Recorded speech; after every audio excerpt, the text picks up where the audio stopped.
भी दे सकते। मैं एक बार देखना चाहूंगा कितने लोग आए हैं। इनमें से अगर मुझे ऐसा कोई चेहरा दिख गया जो कभी अपोजिशन में था, जो कभी विरोध में था, तो मैं उसको आज भरी पब्लिक सबके सामने अनम्यूट करूंगा और अनम्यूट करके मैं उससे खुद बोलूंगा कि भाई आपने बहुत चिल्ला लिया, बहुत नारे लगा लिए, बहुत गालियां दे दी, अब रास्ता बताओ। तो मैं देखना चाहूंगा कि ऐसा कोई सामने दिखाई दे रहा हो, ऐसा चेहरा जिसने हमें हमारे ऊपर इल्जाम लगाए हों, जिसने हमें भगोड़ा साबित करने की कोशिश करी हो, जिसने आपको ये बताया कंपनी भाग गई, 60-65 करोड़ का गबन कर गई है। आज मैं उस चेहरे से बिल्कुल बात करना चाहूंगा पब्लिक के सामने, ये 350 ज्यादा लोगों के बीच में, कि भाई अब आप ही रास्ता बता दो। और न्यायालय के समक्ष सारी बात रखते रखते आज तक कोई ये साबित नहीं कर पाया कि हम 1 लाख रुपए भी लेकर सकते। 1 करोड़, 10 करोड़, 100 करोड़, 1000 करोड़ दूर की बात है, 1 लाख रुपए का भी गबन आज तक कोई साबित नहीं कर, जबकि 3 जांच एजेंसी चली। एक बार मैं सबका चेहरा देख लूं।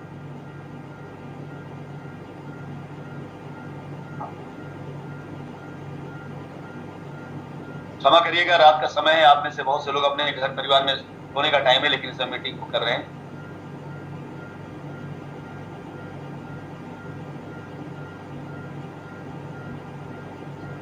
इस मीटिंग का जो पूरा मुख्य उद्देश्य है आज का, उसे ध्यान समझिएगा।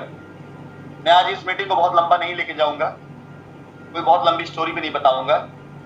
मैं आप सभी को बता देना चाहता हूं कि माननीय न्यायालय के समक्ष जो अब से पिछले 15 महीनों से जो चीजें होती चली आ रही हैं, उन सभी चीजों में ईमा मिश्रा जी हैं क्या आप जो हाथ हिला रही हैं? एक बार मैंने आपको कि आपसे आज शायद बात हुई थी क्या सुबह मेरी? आज आप हाथ हिला रही थी।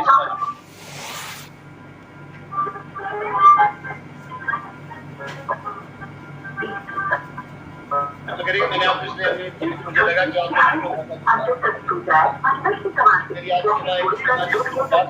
शायद वही है जिसे अनम्यूट किया। फिलहाल पिछले 15 महीनों से न्यायालय के अंदर जो बातें चल रही थी, और मैं भी बार बार आप लोगों के सामने तरह तरह के रास्ते लेकर के आ रहा था और आप सभी लोगों से कह रहा था बार बार कि न्यायिक प्रक्रियाएं बहुत लंबी जाएंगी, और न्यायिक प्रक्रियाओं में बहुत से लोगों ने कुछ वकीलों के चक्कर में और कुछ दलालों के चक्कर में पड़ करके ऐसी FIR कर दी जिसको साबित नहीं कर पाए। और मैं आपसे निवेदन करूंगा कि अब जो मैं बात कहूंगा उस बात को कृपया करके ध्यान से समझिएगा। मैं आपका काम करना चाहता हूं, आपकी लायबिलिटी खत्म करना चाहता हूं, अपने सर से ये इल्जाम दूर करना चाहता हूं कि मैं भाग गया हूं, इसलिए मेरा साथ देंगे तभी काम हो पाएगा। बाकी किसी और कंफ्यूजन मत जाइएगा। अगर जो आज बातें कहूं उसको बहुत ध्यान से समझिएगा, क्योंकि अगर उस रास्ते पे आप नहीं चलेंगे तो आप यकीन जाने आपका रास्ता अलग हो जाएगा, मेरा रास्ता दूसरा रहेगा। मैं ईमानदारी का रास्ता और सबके हित का रास्ता नहीं छोड़ सकता। मैं रास्ता चुनूंगा वही जिस रास्ते पे चलकर सबका हित, किसी एक के भलाई के लिए मैं बाकियों के साथ अन्याय नहीं करूंगा।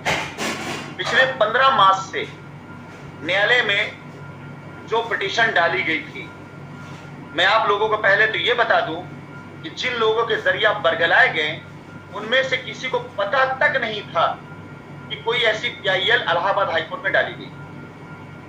मेरे पास गवाह हैं आप ही लोगों के बीच में। कुछ लोगों को मैंने ही सूचित किया था कि इलाहाबाद न्यायालय के अंदर एक PIL डाली गई है, उस PIL में अब हम सारी चीजें रखना शुरू करेंगे ताकि कोर्ट के द्वारा हम आप लोगों को सेटलमेंट देने आता है। तब किसी को पता तक नहीं था सिवाय उन 10-12 लोगों के अलावा जिनका नाम डाला गया था और जिन लोगों ने डाला था, और किसी को नहीं पता। 2 तारीखें लग चुकी थी और उसी दिन से हम उस PIL को फोकस करना शुरू कर चुके थे, लेकिन साथ ही साथ हम लायबिलिटी भी खत्म। कुछ दिन बाद लोगों को पता चला कि PIL जैसी कोई चीज होती है, फिर PIL पर हमें पैसा लिया गया और न्यायालय के अंदर लोगों ने अनाप शनाप न जाने कितनी स्टोरी बना करके PIL डालनी शुरू कर दी, FIR डालना शुरू कर दिया। तो पहला मैसेज उन लोगों के लिए है जिन्होंने अनाप शनाप स्टोरी बना करके न्यायालय में या पुलिस कंप्लेन में FIR करी हुई है, उन पैसों का क्लेम करते हुए जिस पैसे का कोई उनके पास बेस नहीं, आधार नहीं। पहला मैसेज उनके लिए।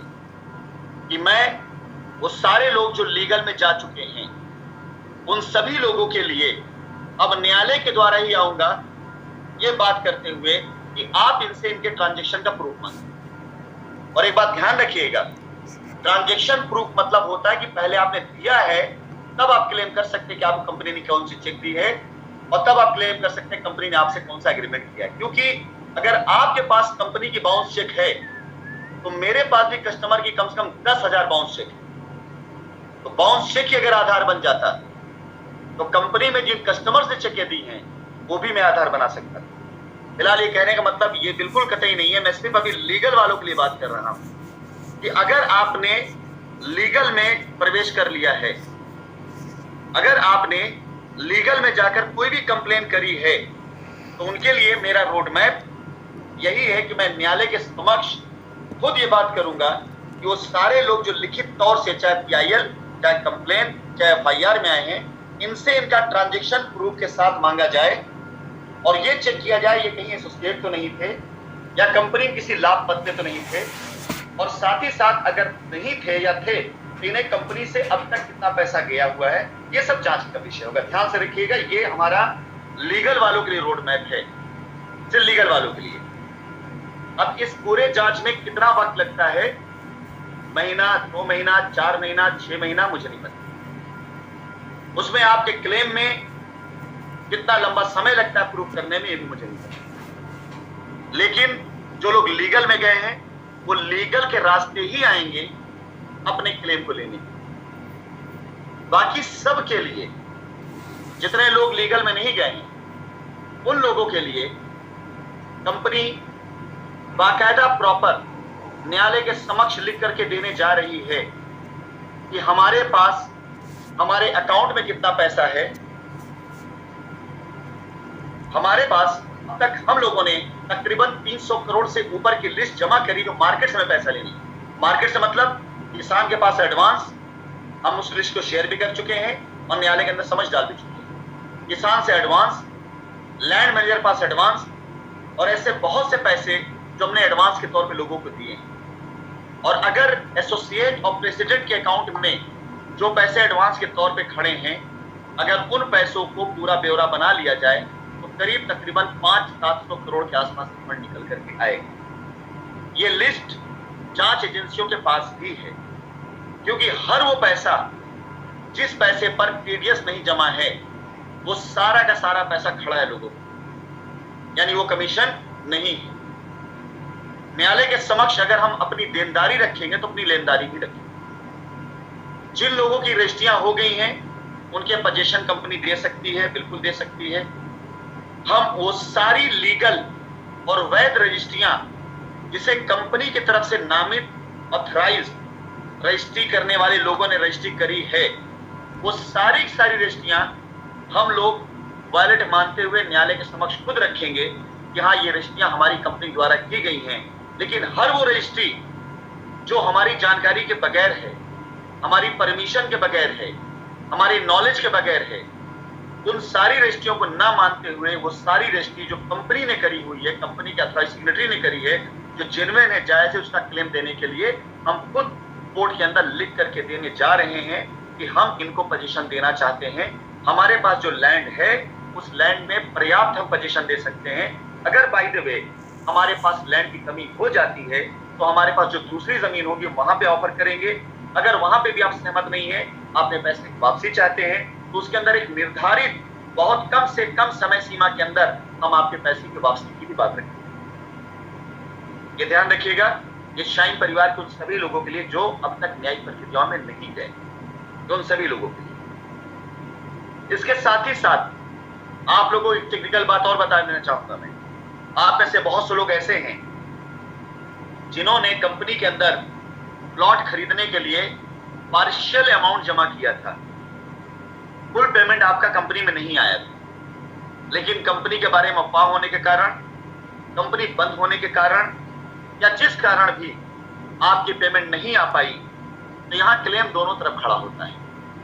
हमारा भी क्लेम बनता है कि आपसे हमें इतना पैसा लेना था, आपका पैसा नहीं आया हमारे पास, क्योंकि कंपनी के बारे में अफवाहें फैलाई गई, गलत अफवाहें थी, इसकी वजह से हमारा कस्टमर नाराज हुआ हमारा कस्टमर भ्रमित हुआ, हमारा खुद का क्लेम बनता है, लेकिन क्योंकि आप में से बहुत से लोगों ने इसी बीच रिफंडिंग डाली थी, हम उनके लिए भी रास्ता लेकर आएंगे। और मेरा पहला सवाल और पहला सजेशन मैं आपसे मांगता हूं कि जिन लोगों ने पार्शियल पैसा जमा किया है और कंपनी के बंद होने की अफवाह के कारण और बैंक अकाउंट सीज होने के कारण जो लोग आगे पेमेंट नहीं जमा किए, पेमेंट जो नहीं डिपॉजिट दिया, उनके लिए कंपनी जो रास्ता लेकर के आएगी, उसके लिए मैं आप लोगों से, जिन लोगों को मैं चुनूंगा, उन लोगों से मैं ये रास्ता मांगूंगा कि आप लोग ये चीज निर्धारित करें कि इनके पैसे को हम कैसे दे सकते हैं, किस प्रकार दे सकते हैं। साथ ही साथ कंपनी कुछ ऐसे लैंड बैंक उन लोगों के साथ जिन्हें कंपनी चुन रही है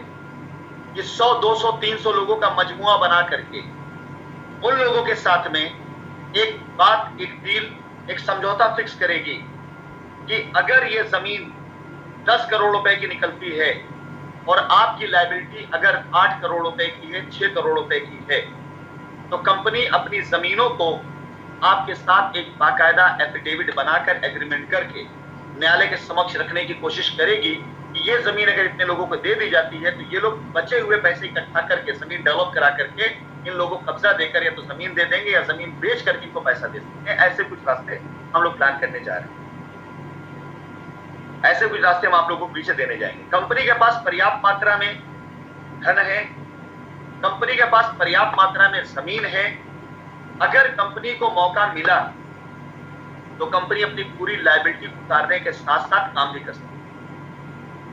अपनी पूरी लायबिलिटी उतारते हुए कंपनी आगे काम भी कर सकती है। और आज अब मैं आपको बता दूं, आप लोगों से इतने पॉजिटिव माहौल होने के बाद मेरा आना 100% निश्चित। ज्यादा वक्त नहीं लगेगा, बस एक बार रोड मैप मैं तैयार कर दूं।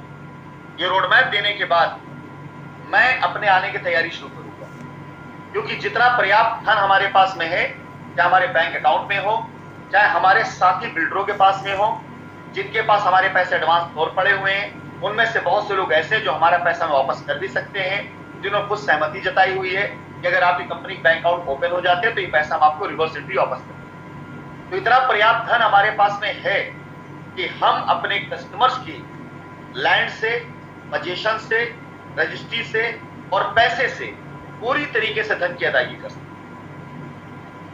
और हम इस बात को न्यायालय के समक्ष साक्ष्य के साथ रखेंगे। हमारे रोड मैप बारे में, ये हमारे एडवांसेस हैं, ये हमारी कैपिटल है, या हमारी जमीनें हैं, ये हमारी कॉमर्शियल प्रॉपर्टीज हैं। हर एक चीज को न्यायालय के समक्ष हम रख करके न्यायालय से एक तय समय सीमा तैयार करेंगे, निर्धारित करेंगे कि 6 माह, 1 साल, जो भी समय लगता है, इतने समय के अंदर वो सारे के सारे लोग जिनके साथ कोई विवाद नहीं हमारा, यानी जिनके साथ किसी भी प्रकार से हमारा कोई लीगल मैटर नहीं है, उनके लिए हम एक समय सीमा अपने पास निर्धारित और निर्धारित करने के बाद कंपनी का ऑफिस ओपन कर दिया जाए, बैंक अकाउंट ओपन कर दिया जाए और कोर्ट की तरफ से एक मॉनिटर रख दिया जाए जो ये निश्चित करे कि हाँ, लोगों को उनकी अदायगी की जाए। ये हम लोग रोड मैप 15 तक तैयार करके आगामी दिनांक में हम न्यायालय के समक्ष प्रस्तुत करेंगे। मैं आप सभी लोगों से ये कहना चाहूंगा, जिन जिन लोगों की लायबिलिटी कंपनी के ऊपर है, जो लोग आज तक कंपनी को गलत समझते रहे हैं, आज आपके बीच जूम मीटिंग के लिए आने का उद्देश्य कतई ये नहीं है कि आपका किसी प्रकार का सहयोग या आपका किसी प्रकार का साथ वो मेरे काम को कई स्पीड कर दे। मैं काम उसी स्पीड से कर रहा था आपके विरोध के बाद भी। बस आया सिर्फ इसलिए हूं कि आप में से जो लोग अब तक हताश, निराश हो चुके थे, कृपया अपनी आशा को मत मारिएगा, कृपया निराश मत होइएगा। आपका पैसा कहीं नहीं डूबा है, ये कंपनी भाग नहीं सकती। इस कंपनी को ईश्वर ने, ऊपर वाले ने इसलिए नहीं आशीर्वाद दिया, इतनी बड़ी कंपनी बनाई, कंपनी अपना ऐसा अंत करा ली। ये कंपनी ना कहीं भागी थी और ना भाग सकती।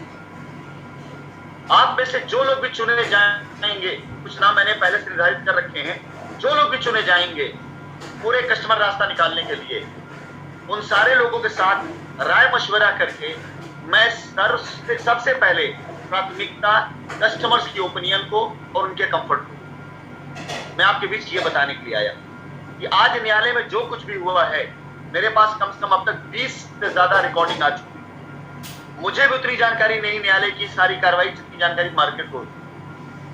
लोग न जाने कितनी तरह की बातें करना शुरू कर चुके, भाई कंपनी के लिए बड़ा अच्छा दिन था। हकीकत में अच्छा दिन था क्यों? क्योंकि आज तक पिछले 3 सालों में आज तक जब से न्यायिक प्रक्रिया शुरू हुई है, हुआ वही है जो मैंने कहा है। क्यों? क्योंकि मैं कानून का ज्ञाता हूं, मैं कानून का जानकार हूं, मुझे पता है कानून काम कैसे। मुझे मालूम है कि कानून के अंदर आप जा करके कानून का पालन करते हुए किसी भी समस्या का समाधान आसानी से पा सकते। अगर मेरे ऊपर चोरी का इल्जाम लगाया जाए और एफआईआर कर दी जाए और मैंने चोरी नहीं की है बल्कि साजिशन मुझे रोका जा रहा है, तो बस मुझे पहुंचने की देरी है उस जगह पर जहां की बात की जाती है। और ये मान के चलिए अगर एक बार सही जगह पहुंच गए तो वहां पहुंचने के बाद अपनी बात रखने के बाद हम स्वतंत्र होंगे आपको अपनी सफाई देने के लिए, अपनी बात रखने के लिए और अपनी लायबिलिटी खत्म। आज पहली बार आप लोगों के सामने शायद ये बात आनी शुरू हुई हो कि कोर्ट के अंदर आज जो कुछ हुआ है कंपनी के फेवर में हुआ है। बाकी जितने वकीलों ने, जितने बेहुदा किस्म के लोगों ने आपको बरगलाया, उन्होंने सिर्फ फालतू फर्जी बातें करी। मुझे तो आज जानकर ये बड़ा आश्चर्य हुआ लोगों के जरिए कि आज माननीय न्यायालय के समक्ष कुछ बेवकूफ टाइप के वकीलों ने खड़े होकर के ऐसी बात कह दी जो कोर्ट की गरिमा को गिराता है। और उन्होंने ये यहां तक कह दिया, आरोप लगा दिया कि कंपनी के द्वारा कोर्ट मैनेज की जा रही है और जितनी बड़ी धनराशि का आरोप लगाया गया उसके 10% या 25% धनराशि से कस्टमर लायबिलिटी खत्म की जा सकती है। मतलब ऐसी बेहुदा चीजें जिनका आपकी लायबिलिटीज को लेना देना नहीं है, जिनका आपकी लायबिलिटी खत्म को लेना, ऐसी बातें कह करके लोग अब तक समय बर्बाद करते हैं। आज मेरा आपसे सिर्फ इतना ही कहना होगा, इतना ही निवेदन होगा कि कृपया करके अब हम रास्ता देने कोर्ट में जा रहे हैं और मैं आपको बचाने के लिए बात कह रहा हूं। आप किसी प्रकार की न्यायिक प्रक्रिया में जाने की कोशिश मत करिए, क्योंकि आप न्यायिक प्रक्रिया में गए हो तो भी और नहीं गए हो तो भी मैं पूरे के पूरे कस्टमर और पूरे ट्रांजैक्शन के लिए रास्ता लेकर के आ रहा हूं। ये हमारी कंपनी का हर एक कस्टमर रास्ता लेकर आ रहा है, लेकिन अगर आप न्यायिक प्रक्रिया में गए तो उस मामले में आप लंबा जाएंगे, क्योंकि फिर उसके बाद हम प्रोसेस के साथ ही आपकी लायबिलिटी खत्म कर पाएंगे। आज अगर आप में किसी से कह दिया जाए कि आप जाइए जिस पुलिस स्टेशन में आपने एफआईआर करी और एफआईआर वापस ले लीजिए, नहीं ले पाएंगे। बहुत से लोग आज मुझसे पूछते हैं कि एफआईआर कैसे वापस होगी, नहीं ले पाएंगे आप आजमा के देख लीजिए। अगर कल मैं आपका धन लेकर बैठ जाऊं आपके सामने और ये शर्त रख दूं कि जाइए, जा करके पहले अपना मुकदमा वापस लेकर आइए, पैसे ले जाइए, आप मुकदमा वापस नहीं ले पाएंगे। उसकी बाकायदा एक प्रक्रिया है। जब तक आप कोर्ट के थ्रू वहां गवाही देकर के, एफिडेविट देकर नहीं आएंगे, वहां से रिपोर्ट लग करके संबंधित थाने में नहीं आएगी, आए अगर अभी वो इन्वेस्टिगेशन का पार्ट है, आपका बयान नहीं दर्ज कर लेता है, उस बयान को जब तक जाकर कोर्ट में सबमिट नहीं कर तब तक आपकी एफआईआर खत्म नहीं हो। यानी अगर आप सामने आपका पैसा रखा भी हो ना तो भी अपना पैसा नहीं ले पाएंगे आप। मेरी बातों पर विश्वास ना हो तो किसी समझदार वकील से पूछिएगा, किसी झोला छाप वकील से मत पूछिएगा जो सिर्फ अपना घर परिवार चलाने के लिए और अपनी जिंदगी का ऐश बनाने के लिए तो आपको बरगलाता। किसी से 2 कड़ी वकील मत पूछिएगा। 25-50 हजार रुपए की औकात ऐसे वकीलों को होती है, इनके सामने 5-10 लाख रुपए बहुत बड़ी रकम हो जाती है। और आज मैंने यह नहीं किया, लेकिन आज मुझे जानकर बड़ी खुशी हुई कि लोग ये आरोप लगा रहे हैं कि लगता है राशिद जी ने इसको पैसा पहले से दे दिया, ये हाईकोर्ट में खड़ा ही हुआ था हरवाने के लिए। ऐसे लोगों ने कहना शुरू किया है। फिलहाल कोर्ट की कुछ बातें आपसे शेयर करना चाहूंगा, बाकी जजमेंट ऑर्डर आ ही जाएगा और उसके बाद मैं आपको अपना फैसला बता करके इस मीटिंग को समाप्त करके उन लोगों के साथ कांटेक्ट करूंगा जिन लोगों को मैं इसमें मुख्य भी दे सकूं।